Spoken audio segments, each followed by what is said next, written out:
Right, for this video I thought what I'd do is just give you a little insight into some of the stuff that I've made over the last 3 years, basically since I restored that lathe. That's a project that I'm coming to for another video, but basically I restored this lathe, bought it cheap off eBay, totally restored it and just started to play. I'd never done any lathe work before and I've just learnt as I've gone. It's been about 3 years, something like that. And through that process I've also made this workshop, which is a video on, and you know, that's in another video. But back to the point. I thought I'd just go through some of the stuff I've made in the workshop, just a quick walkthrough. So this is a bandsaw box that I made. There we go. But it wasn't made on a bandsaw, even though I called it a bandsaw box. It was made on that, which is my scroll saw again, which I restored. So it's a scroll saw box. Just a bit of fun really, just something interesting, you know. Also made that little tea light holder. There we go. And just for a giggle, because I make, as you can see by the workshop, I make a lot of stuff from old pallets. So just for a giggle, thought I'd make some mini pallets. There we go, just for a giggle. You know, it's just those things you do in the workshop, isn't it? Just there we go, mortar and pestle. Or pestle and mortar, depending on which way you want to say it. That actually works a treat, that one does. Big and chunky. Don't ask me what wood it is, I'm not sure. Right, here's my other stage I went through. This is a steampunk inspired Harry Potter wand. There we go there. Just a bit of a giggle. And a little stand. There we go. And again, a steampunk inspired lightsaber. There we go. There we go, look at that. There we go. All just made from bits, bobs, all the rest of it, but the basic structure was made. I can't think how to get it back on there. The basic structure was made on the lathe, and then just some fun bits of old cogs and stuff like that, and a little crystal things. Just a bit of a giggle. All these pens were made by my wife, because when she saw the lathe and had a play, she realised she could make pens. And so it's made all these pens. That one there is made from coffee beans cast in resin. There's little plastic men.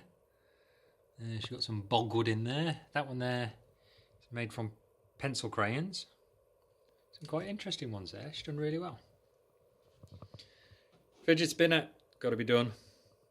Very easy to do. It's good for a giggle. That was one of my more favourite projects. It was more of a test piece really. I did it on a crappy piece of wood. I'm not sure what the wood is, but it's more of a test piece to see if it's actually possible, you know, if I could do it. I saw it on YouTube, thought I'd give it a go. That zip does actually do up. No, just kidding, it doesn't. An apple with a knife sticking out of it? Not really, it's a pen opener, a letter opener. Hey, you wouldn't believe it, would you? Again, just something, you know, fun little project. A clock. There we go. There we go. You know, it's just a standard clock piece. Bought from eBay. Quite happy with that one.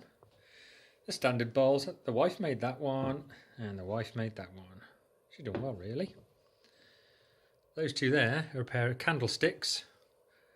Oak on the base. Oak on the top. Pencil crayons.